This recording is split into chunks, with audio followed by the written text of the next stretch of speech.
10 million members and about 1 million matches. If marriages are made in heaven, chances are that you will probably find your soulmate on the World Wide Web. That's what the world has literally come to, at least in large parts of urban India and even tier 2 and tier 3 cities right now. We've got the one person who's probably one of the best known matchmakers of this country. And of course he's going much beyond that, and that's what we'll try and explore.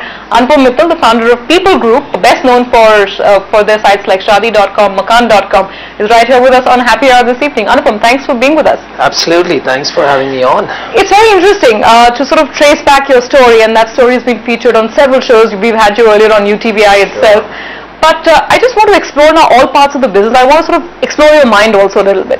Sure. Let's go back. It's not that easy. We'll try and do what we can in the next half an hour or so.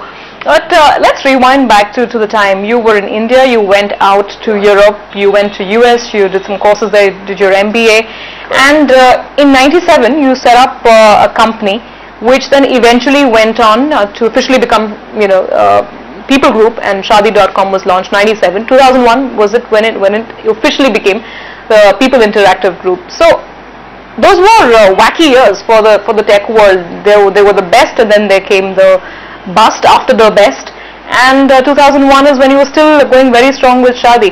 Just describe that time to us. Yeah, so so we just to sort of make a correction there, I wasn't actually in India between '97 and 2001. Sure. So I founded this company, which was a small experiment really. There wasn't any big ambition or a grand vision or something like that. I'd love to say there was, but there really wasn't. It was just an encounter meeting with a matchmaker, and I started this thing, and then I went back to the States to my job. And it was a wonderful time to be in the States. I was in the States from the early 90s. And if you look at what happened from between 95 and 2000, the internet as a medium was just becoming entrenched in the States. A phenomenon called AOL was unfolding. And in 97, it was such a great time to be there when I went back and to be part of this incredible boom that was taking places, right? 19-year-old kids were suddenly multi-billionaires. And we rode that boom for a while as well. It still hadn't touched India. So in India, my small company was meandering along. We were very experimental. There were a bunch of people. And I'd talk to them every weekend and see what else we could do. But in the States, I was part of this company where we were building these incredible internet businesses. From $100 million of valuation, we were up at $40 billion. We used to, book the football stadiums and call the Texas cheerleaders in for our parties, and that's the kind of life. That's the good life. That's the good life. That's the kind of life we were living. And suddenly March 2000 happened, and the world, went for a toss, so to speak. And so it was quite a disturbing time during March 2000 and April 2000, because everything I knew. You were still in the US at that time. I was still in the US, but everything I knew was suddenly evaporating in front of my eyes. But at the same time, it was very liberating because it gave me the opportunity to think about what I really wanted to do. And I looked closer home and I saw this company with some indications that there was a big business to be built around matchmaking online. And I said, wait a minute, I could look at this as a gift, or I could look at this as a problem. And I said, wait, this is the time to make some decisions. And then eventually I came back to India in 2001, focused full-time on my company.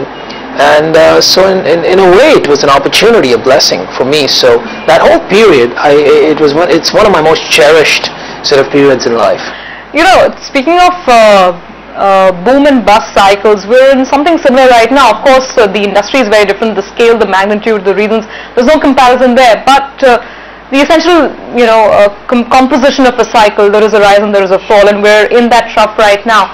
Are you at all concerned or worried about how business might shape up over the next couple of years? Or do you think you're in that happy, comforting zone where you don't have to go and look at balance sheets, you don't have to look at bank accounts, and not they're saying every other night? Now, anybody who says they don't have to look at balance sheets is probably inherited wealth. And no, we all have to look at our balance sheets regularly at any times, boom or bust, especially during periods such as these. But I am not worried.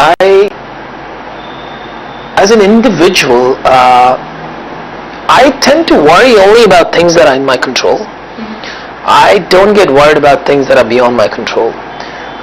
The global recession, if you want to call it that, and everything that's happening around us is a calamity, again using a very strong word, that's hit many people. I mean, companies like Citibank, and organizations like Lehman Brothers, in case of Lehman Brothers, has disappeared. Wall Street is not the same, right? And so I don't tend to worry about these things as much. I'm just having a slightly sneaky thought in my head, Probably wrong to say it at this point in time, but people have more time off work, so probably they go and log on much more and they think about their personal lives much more. So I was going to come to that second, exactly. So first and foremost, if there is a grand design in the world unfolding, which is going to impact our businesses and our companies, so be it. I mean, it's happening to everyone, right? I'm just one of many, so that's a comforting thought.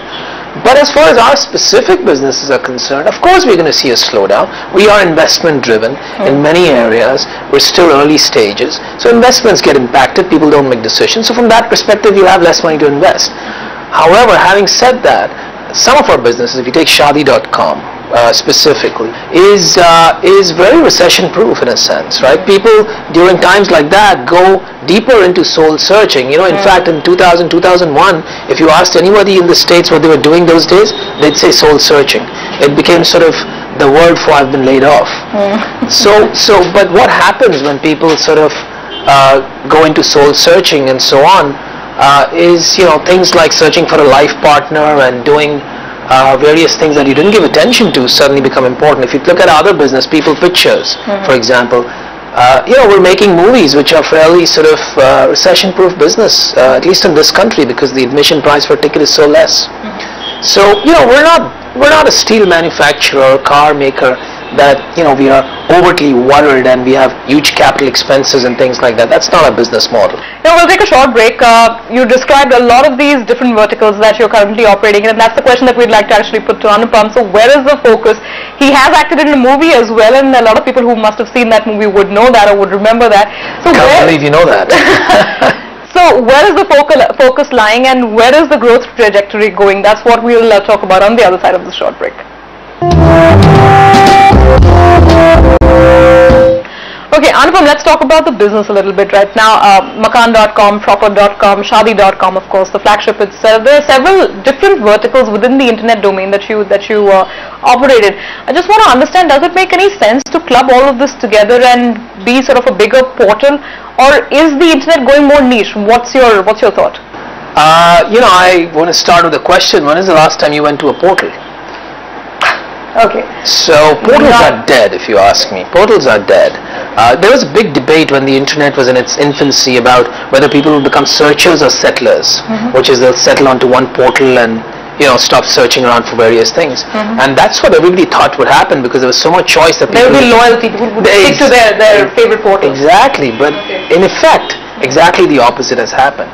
The web is becoming a big mashup. There's not one place that you go for everything. It's all about best of breed within certain verticals, and then you can go to one place and access all those best of breed from that place, or you can go there and access other applications from here. So it's all sort of real-time integration with various applications across various geographies and type and verticals. And so the whole concept of a portal doesn't sort of hold any water with this whole new Web 2.0 internet that is emerging in front of us. So no, we haven't ever thought about integrating our properties in one, because really it doesn't make sense. I'd rather be the Shaadi.com of matrimonials than be, XYZ of a very sort of hard to define space. Okay, fair enough. Now, Shaadi.com is of course a people's business. I mean, it's a people-to-people contact, and that's what it's about. So is social networking, and that's what Proper.com is all about. Your thoughts on this space, because there is so much of challenge. There are international majors who are slugging it out, spending I don't know how many billions of dollars in marketing, in advertising, and you are there in that space. So how do the dynamics work out? How does it make sense? See, I mean, if you look at Shaadi.com or if you look at Proper.com, really, Proper.com is a dating platform, and it allows you to do some other things as well, and Shaadi.com is to meet potential life partners. Now, these are social media platforms that have existed since '97. Today people talk about social networking and social media as if it were a new thing, but really if you look at Shaadi.com, what else is it? It's social media, right? But Shaadi.com is sort of more confined, or it's easy to make it go down the Indian mindset of the Indian palate, because you are here searching for your life partner, whereas social networking is still relatively sort of a newer phenomena, but a lot of sort of Indian entrepreneurs seem to be experimenting with it. There are Indian companies or Indian sites that have also come up Correct. in competition with the international names. See, I think social networking by itself is a very loose word, and it's used in multiple contexts. As far as a social network of scale, I don't think it's possible today in India to go out and build the next Facebook or something. That's already happened. Why would I want to go to another site when I go to Facebook and see all my friends there? And in the internet, on the internet, the winner takes all. Absolutely. As democratized as the medium is, if you look at the segment actually, 80% of internet business is controlled by 3 or 4 companies globally. And so applications, people float towards best of breed. So social networking is a very loose word. There'll be only 1 or 2 or 3 large social networks. Beyond that, there are social media applications such as Shadi.com, which I consider a social media application. Frapper.com, which again is focused around dating and relationships and things like that. So it's a social media application for a very specific purpose. It's not a general social networking site. And that's why we're very clear about what we want to do sort of with our vertical. Okay, let's talk a little bit about Moj, where sort of the mobile business comes into play, and then there is some kind of convergence that's happening between mobile and the internet, value-added services, etc.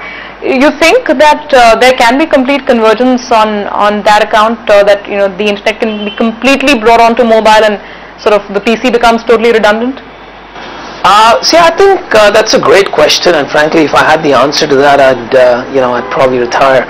But the truth is that you have to look at it in the context of the culture you're speaking about. When you look at India, we are not a culture that is tied to our desktops and everybody has a broadband connection across. And so we have to understand that we are very mobile people. We're not email friendly, we are SMS friendly. We're extremely voice savvy. We are not necessarily application and GPRS savvy. So to expect that it will become completely redundant and the entire experience of a desktop will be replicated on mobile is probably false, because the type of experience on the mobile phone is very different from your desktop. On the PC you require some level of technological sophistication. On the phones you're looking at some very basic type of applications. So I think what you can do is take the purpose of the application and converge them, but the type of usage and the type of interfaces you build will be very different. Just want to get your thoughts on how far do you think this can go? I mean, value-added services beyond the downloads, beyond the ringtones. I mean, how will you really describe mobile value-added services, let's say in the next couple of years? Downloads are already gone. I mean, they're extinct. So I mean, downloads are not even mobile. Frankly, most downloads these days are free. Caller ringback tones is what's driving a lot of penetration as far as mobile VAS is concerned in this country. Next is mobile radio, which didn't exist 3 years back, which suddenly is driving a lot of revenue for mobile operators, where people actually call in and listen to music. How strange is that? If you'd asked me would that ever work, I would have written it off completely. Why would anybody call into a phone number, pay 6 rupees a minute and listen to music? It's so silly. Next up is mobile commerce, which is already happening. So as far as mobile VAS is concerned, it is the opportunities there are tremendous. I mean, you should be able to find an apartment from your mobile phone while you're on the go. A broker should be able to use his mobile phone to generate leads for real estate, and that's what we're trying to do, for example, with Makan.com. So the opportunities when mobile VAS is concerned are tremendous, because you're ultimately able to connect with a potential customer at any time and any place. And that becomes sort of the medium of choice for the customer, not just to communicate, but even to consume information. And I think that's sort of just opens up the door to tremendous possibilities. We'll take a short break on that note. On the other side, the actor or the film producer in him, that's what we'll talk about. Stay tuned. Okay, Anupam, coming to perhaps the most exciting part of this chat. Not that the other parts have not been interesting enough, but tell us a little bit about the whole endeavor with the film business, and of course Flavors was something that you yourself were a part of. But what's happening? I mean, was that a one-off thing and something that was always there in your mind, or is this becoming more serious now for the group? No, so the last part of your question, it is becoming very, very serious for the group. And we've got a pretty strong management team now led by Aditya Shastri, who knows the industry very well. So that shows us seriousness about this business. But when it started with flavors, this was in 2003, 2004.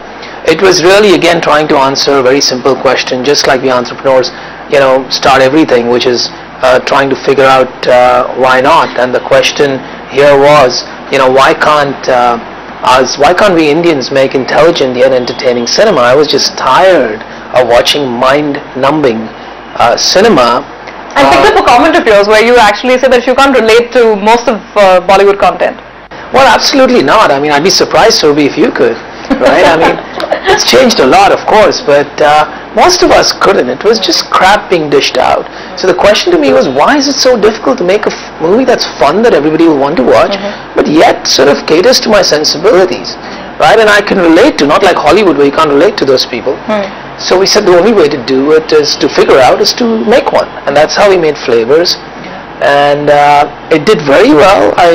I'm the first to admit, though I lost money, but it did very well from a critical acclaim perspective, and it became somewhat of a cult hit in the US, and that gave me and us a lot of confidence to sort of look at this industry as a whole, and the dynamics seemed very interesting to go out and say, you know what, we are going to make intelligent yet entertaining cinema that is primarily content driven and story led.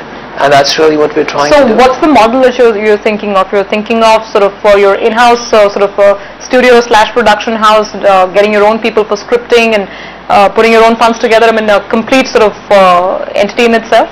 Yeah, so no, we are not going to be an end-to-end studio, to use a buzzword.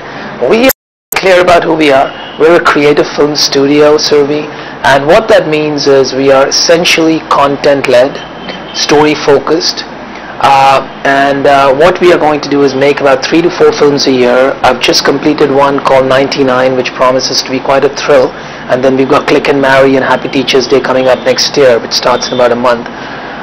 So the idea really is to focus on the content of the film and make good films. I believe that good films work regardless of who's in them.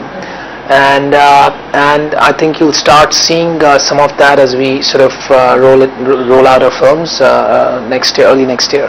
So you're picking up sort of directors who are sort of gelling in with that kind of psyche, or where content is sort of matching, and then sort of going ahead with those scripts. Is that how you're going about it? So yeah, absolutely. So you had asked me whether we are developing the scripts ourselves and so on. Absolutely not. We don't believe that you can put 2 people and start developing scripts day after day. Scripts and ideas are best sort of when they come from a very wide number of people, and so we essentially want to build the credibility that People Pictures is a place where new directors or even established directors or anybody who not only has a good story idea but has the rigor and the discipline to flush it out into a full-fledged script can come to, and we'll work with you to make a good film. And that's the change that's come into this industry. I think it's come for the better, because there have been several people like you, whether it's Percept, whether it's Studio 18, whether it's UTV for itself. A lot of people who've come in with this kind of a thinking, but that also means a lot of competition. Absolutely. I mean, I have no qualms about the fact that we are the new kid on the block, and that's fine. I think there's enough place for a lot of people. I believe, for example, if you take Studio 18 or you take UTV, we're not in that space. We might even sell our film to Studio 18 and UTV. We're not in the distribution space per se. We are focused on creating original and good content. We are a creative film studio. So I don't see them as competition. I believe that for the 5 or 6 large studios that will emerge in this country, much like the Western model, there will be 8 to 10 very strong creative film studios. One, for example, could be a Yash Raj, one could be Amir Khan Productions. So there'll be another 7 or 8 like that, which will have a very creative bent and will ultimately become suppliers to the large studios. Our focus is on that band. I don't want to be a huge end-to-end studio. That's not what we're trying to do. Are we going to see more of you on screen as well than just in the boardroom or just in the meeting room deciding on the backstage dynamics? I care for the audience in this country, Surabhi, and I would never, ever subject them to such torture. So no, you won't see me on screen again. I don't know how the audience feels about it. Let's leave that to them, for them to decide. But now we're coming into the last couple of minutes of this chat. So Anupam, where's the focus now? Because the businesses that you're describing seem to be quite divergent. They seem to be very promising with great growth prospects probably, but they also seem to be very, very different. So how do you channelize your energies? Channelize my energy is really my job as the founder of the group, is really to ensure that we are seizing the right opportunities, to ensure that we are allocating resources correctly, and the most important part of my job is to ensure that we have the right people running these businesses. Today I've got wonderful people and business heads and CEOs who manage our businesses very effectively. So my job becomes a lot easier because of these great people.